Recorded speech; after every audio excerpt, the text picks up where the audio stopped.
السلام علیکم ورحمۃ اللہ وبرکاتہ۔ میرا نام حافظ خادم حسین سیال ہے، بہت واحد سیال درہانہ رہا۔ الحمدللہ قرآن مجید حفظ کی تھے، الحمدللہ اللہ تعالیٰ نے بڑا کرم تھے تو قرآن مجید ہے بڑھے پہ دے چھوڑنی پڑھ دوں تھوڑا تھوڑا۔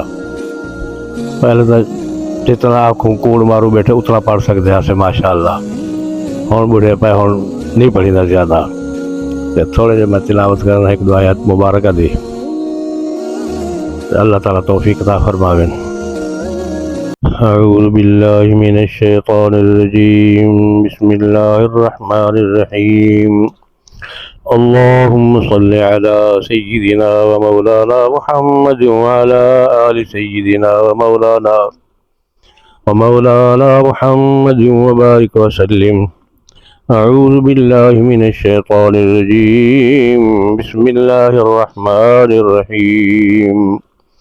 وقال الذين كفروا لا تسمعوا لهذا القرآن والغوا فيه لعلكم تغلبون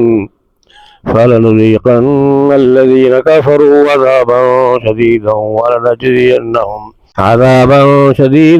ولنجزينهم أسوأ الذي كانوا يعملون ذلك جزاء أعداء الله النار لهم فيها دار الخلد جزاء بما كانوا بآياتنا يجحدون صدق اللہ العظیم۔ السلام علیکم، میرے ساتھ موجود ہیں حاج حافظ خادم حسین سیال صاحب۔ تو میں نے ان کی زندگی میں کچھ ایسی باتیں پائی ہیں کہ جن کو میں نے ضروری سمجھا کہ ریکارڈ کیا جائے۔ تو میں ان بزرگ کے بارے میں آپ کو بتانا چاہتا ہوں کہ ان کی تاریخ پیدائش شناختی کارڈ کے مطابق 1948 لکھی ہوئی ہے، جبکہ اصل میں 1945 ہے۔ آپ کے والد صاحب 1949 میں وفات پا گئے تھے۔ اس کے بعد آپ کا عرصہ یتیمی شروع ہوا، تو آپ نے 1957 سے 58 تک قرآن پاک حفظ کیا۔ 1960 میں درزی کا کام شروع کیا سیکھا، اور 1976 میں آپ کو عمرہ اور حج کی سعادت نصیب ہوئی۔ تو اس دوران آپ نے 1800 روپے میں حج کیا، جب 3 روپے کا 1 ریال ہوتا تھا، اور آپ نے اس وقت 4 سے 6 ماہ سعودی عرب میں گزارے۔ تو اس دوران طبیعت خراب ہو گئی بہت زیادہ، تو آپ کمزور ہو گئے۔ تو ایک ذہن میں خیال آیا کہ مدینہ کی مٹی جو ہے شفا ہے، بیمار تھے تو اسی وقت ہی اٹھے اور یہ ہے کہ پانی وغیرہ بہا کے ہم وہاں پہ چلے گئے، تو مدینہ کی مٹی تو جیسے ہی ملی تو آپ کے بقول کے اسی وقت ایسی شفا ہوئی کہ ایسا معلوم ہوا کہ کبھی مجھے بیماری ہوئی ہی نہیں تھی۔ 1976 میں جب آپ مکہ مدینہ تھے تو اس وقت آپ کی زمین جو تھی وہ 3 سے 4 ایکڑ تھی، اب موجودہ زمین 27 سے 28 ایکڑ ہے، اور آپ کے بقول کہ اللہ تعالیٰ نے انہیں یہ قرآن پاک کے صدقے سے سب کچھ نوازا ہے۔ ماشاءاللہ اب یہ اپنے علاقے کے سب سے بڑے ذمہ دار ہیں۔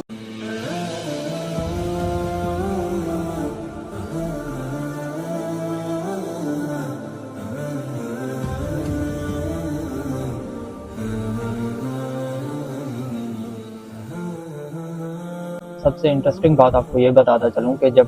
دادا جی مکہ مدینہ میں موجود تھے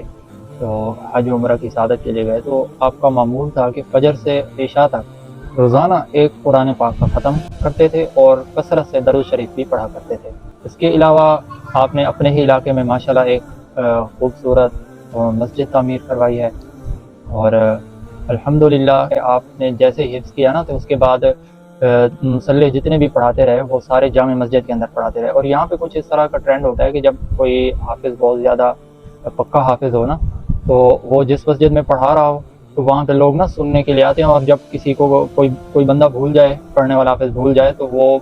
غلطی بتا کے نا پھر اس پہ خوش ہوتے ہیں کہ ہم نے فلاں کو غلطی بتا دی، فلاں کو غلطی بتا دی۔ تو ان کا معمول یہ ہوتا تھا کہ یہ قرآن پاک کو رمضان المبارک کے اندر درزی کا کام بھی کرتے تھے، اور رمضان المبارک کے اندر جو سوا سفارہ روزانہ پڑھا جاتا ہے تراویح کے اندر، تو اس کو 22 مرتبہ یہ پڑھتے تھے دن میں۔ جب تراویح پڑھاتے تھے تو ایسے محسوس ہوتا تھا ان کو کہ یہ دیکھ کے پڑھ، دوبارہ کوئی بھی لفظ دہرانا نہیں پڑتا تھا۔ یہ اتنا ماشاءاللہ الحمدللہ قرآن پاک ان کو مضبوط حافظے کے ساتھ یاد تھا، اور اب بھی ماشاءاللہ یاد ہے۔ بحیثیت حفاظ کرام میں ان سے بہت زیادہ موٹیویشن ملی ہے کہ جب یہ جامع مسجد کے اندر پڑھتے تھے تو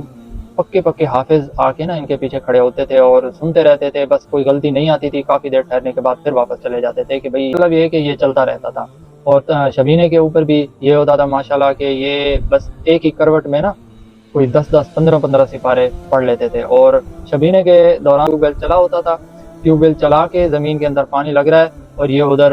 قرآن پاک پڑھ رہے ہیں شبینے کے اوپر اسپیکر کے اندر، پھر آتے 5 6 سپارے پڑھ کے پھر کبھی دیکھ جاتے، پھر ادھر چلے جاتے۔ تو یہ بہت ایک محنت کن مرحلہ تھا ان کا، جس سے ہمیں سبق حاصل کرنا چاہیے کہ انہوں نے محنت کر کے ماشاءاللہ اس مقام تک پہنچے ہیں۔ تو اللہ تعالیٰ نے بھی مدد کی ہے اور ان کی محنت کے ساتھ ہی اللہ تعالیٰ نے مدد کی ہے، تو یہ ایک بہت بڑی بات ہے۔ جو حافظ قرآن ہیں اب انہیں معلوم ہوگا کہ قرآن پاک کو 22 مرتبہ رمضان المبارک کے اندر ایک ہی دن کے اندر 1.25 سپارے کو 22 مرتبہ پڑھنا کتنا مشکل ہوتا ہے۔ ہم نے کبھی 22 مرتبہ نہیں پڑھا، آج تک ہم نے کوئی 6 7 مصلے پڑھا لیے ہیں، تو 22 مرتبہ کبھی نہیں پڑھا، میکسیمم 15 14 15 بس یہاں تک پہنچے، اس سے زیادہ نہیں پڑھا۔ تو یہ مطلب یہ بہت ہمت والی بات ہے۔ یہ جو ان کی انٹرسٹنگ بات معلوم ہوئی ہے نا وہ یہ کہ رات کو نیند کے اندر قرآن پاک کی تلاوت کرنا، یہ اللہ تعالیٰ کی سب سے بڑی نعمت ہے جو ہر ایک شخص کو حاصل نہیں، کیونکہ قرآن پاک کی تلاوت کا نیند میں خود بخود جاری ہو جانا یہ کوئی عام بات نہیں ہے۔ یہ اسی وجہ سے ہے کہ یہ سارا دن اللہ تعالیٰ کے قرآن کلام پاک کی تلاوت فرماتے رہتے ہیں، تو اسی وجہ سے وہ رات کو اللہ تعالیٰ خود ہی ان کی زبان کے اوپر قرآن پاک کی تلاوت جاری فرما دیتے ہیں۔ تو یہ ایک بہت خوش نصیبی والی بات ہے۔ قرآن پاک کے حوالے سے اگر میں کچھ باتیں بتانا چاہوں تو آپ نے قرآن پاک حفظ کرنے کے بعد صرف اس نعمت کو اپنے تک محدود نہیں رکھا، بلکہ یہ نعمت ایک سلسلے سے ایک ترتیب سے چلتی ہوئی آپ کے بیٹوں آپ کے داماد سے ہوتی ہوئی ہمسایوں تک بھی پہنچی ہے۔ سب سے پہلے آپ کے بعد آپ کے بڑے داماد تھے، انہوں نے قرآن پاک حفظ کیا، اور اس کے بعد پھر ان کے 2 بیٹے تھے، انہوں نے قرآن پاک حفظ کیا، پھر ایک اور داماد نے قرآن پاک حفظ کیا، پھر اس کے بعد آپ کے ایک بیٹے انہوں نے قرات اور تجوید کے ساتھ قرآن پاک حفظ کیا، اور ان کے پھر ماشاءاللہ بیٹے اب بھی زیر تعلیم ہے مدرسے کے اندر، اور آپ کے پھر بڑے جو بیٹے ہیں ان کے 2 بیٹے ماشاءاللہ قرآن پاک کے حافظ ہیں، اور اس کے علاوہ ایک اور بیٹی ہے، ان کے 2 بیٹے تھے اور ان میں سے ایک حافظ قرآن اور ساتھ ساتھ عالم بھی ہیں۔ تو اس کے ساتھ ان کے چھوٹے بیٹے جو ٹیچر بھی ہیں اس دوران، اور وہ بھی قرآن پاک کے حافظ ہیں، اور یہ سب کے سب حفاظ کرام۔ اور اس کے ساتھ آپ آگے تھوڑا چلیں تو یہ صرف ان کے اپنے ہی خاندان تک یہ سلسلہ محدود نہیں رہا، بلکہ ان کے ہمسائے، مطلب ہمارے گھر کے اندر مجھے بھی اللہ تعالیٰ نے قرآن پاک کی سعادت نصیب فرمائی۔ بہرحال یہ ایک علیحدہ موضوع ہے کہ میں قرآن پاک میں نے کیسے حفظ کیا، اور وہ ایک علیحدہ چیز ہے، اس کو انشاءاللہ پھر کبھی بیان کریں گے۔ تو ایک اور بات بتاتا چلوں کہ یہ قرآن پاک کا سلسلہ جو آپ سے شروع ہوا تھا حفظ کرنے کا، وہ اب تک بھی جاری ہے، اور اب بھی ماشاءاللہ کراچی کے اندر آپ کے بیٹوں کے بیٹے قرآن پاک کی تعلیم حاصل کر رہے ہیں، اور الحمدللہ اب تک جتنے بھی حفاظ کرام نے قرآن پاک یاد کیا ہے سب ماشاءاللہ رمضان المبارک کے اندر تراویح پڑھاتے ہیں۔ بتاتا چلوں کہ قرآن پاک سے آپ کا لگاؤ اس قدر زیادہ ہے کہ آپ کی لائف کے اندر جو واقعات ہیں ان کو سن کے ہمیں بہت زیادہ موٹیویشن ملی ہے۔ یہاں دیہات کے علاقے میں شبینے کا رواج ہوتا ہے، اور شبینہ یہ ہوتا ہے کہ ایک رات کے اندر قرآن پاک کے 30 سپارے ختم کرنے ہوتے ہیں۔ اس کے بارے میں آپ ہمیں واقعات سناتے رہتے ہیں کہ بہرحال بہت سے واقعات ہیں، جن میں سے ایک آپ کو بتاؤں کہ آپ کی عمر 35 سے 40 سال تک بھی آپ کی آواز میں دم اور جذبہ جوش رہا۔ اور اس کے بارے میں یہ ہے کہ ایک مرتبہ آپ 40 سال کی ایج کے دوران آپ رات کو قرآن پاک سپیکر کے اندر پڑھ رہے تھے، شبینہ ہو رہا تھا، تو دور علاقے میں نا آپ کے دوست کا ایک گھر تھا، تو وہاں پہ وہ رات کو چارپائی پہ سوتے ہوئے نا انہیں پیٹ میں جیسے بندے کو درد ہوتا ہے اور بندہ نا سکون سے سو نہیں پاتا، کبھی ادھر کروٹ لیتا ہے کبھی ادھر اچھل کود۔ تو ان کی بیوی نے دیکھا تو انہوں نے کہا کہ آپ کو پیٹ میں درد ہے، گولی وغیرہ دوں؟ تو انہوں نے کہا نہیں مجھے پیٹ میں درد نہیں ہے، یہ آواز آ رہی ہے قرآن پاک کی، یہ کوئی لڑکا پڑھ رہا ہے اور اس کی آواز ایسی خوبصورت مجھے معلوم ہو رہی ہے اور ایسی زوردار اور گرجدار آواز معلوم ہو رہی ہے کہ اس سے نا جذبات کی کیفیت اور واجد کی کیفیت ان پہ طاری ہو رہی تھی۔ تو وہ سمجھ رہے تھے کہ شاید کوئی یہ نوجوان پڑھ رہا ہے، لیکن حقیقت میں انہیں نہیں پتا تھا کہ بعد میں وہ ملے تو انہیں پتا لگا کہ یہ ان کے خود ہی دوست تھے، اور وہ بھی 35-40 سال کی ایج میں پڑھ رہے تھے، اور انہیں محسوس ہو رہا تھا کہ یہ کوئی 25 سال کا لڑکا قرآن پاک پڑھ رہا ہے۔ تو ماشاءاللہ ان کی آواز گرجدار ہے، اور جب بھی پڑھتے ہیں تو سننے والوں پر بس ایک سکون طاری ہو جاتا ہے، اور بہت ہی لوگ شوق سے سنتے ہیں ان کی منظر۔ اور کافی جگہوں پہ انہوں نے ابھی اسی عمر تک بھی شبینے وغیرہ پڑھے ہیں انہوں نے، اور جو بھی حافظ قرآن ان کے سامنے قرآن پاک پڑھ کے جاتا تھا نا، وہ اپنے آپ پہ فخر کرتا تھا کہ میں نے حاجی حافظ خادم حسین سیال صاحب کے سامنے قرآن پاک پڑھا ہے۔ تو یہ بھی ایک بہت موٹیویشنل بات ہے۔ تو اس کے علاوہ اور آپ کو بتاتا چلوں کہ قرآن پاک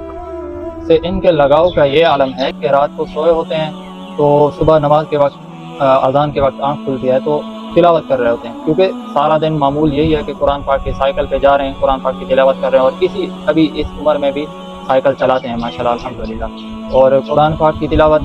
ابھی اسی عمر میں بھی دن کے اندر 2 سے 4 سپارے، 3 4 5 سپارے یہ چلتے پھرتے بیٹھ کے نماز کے بعد یہ پڑھ لیتے ہیں۔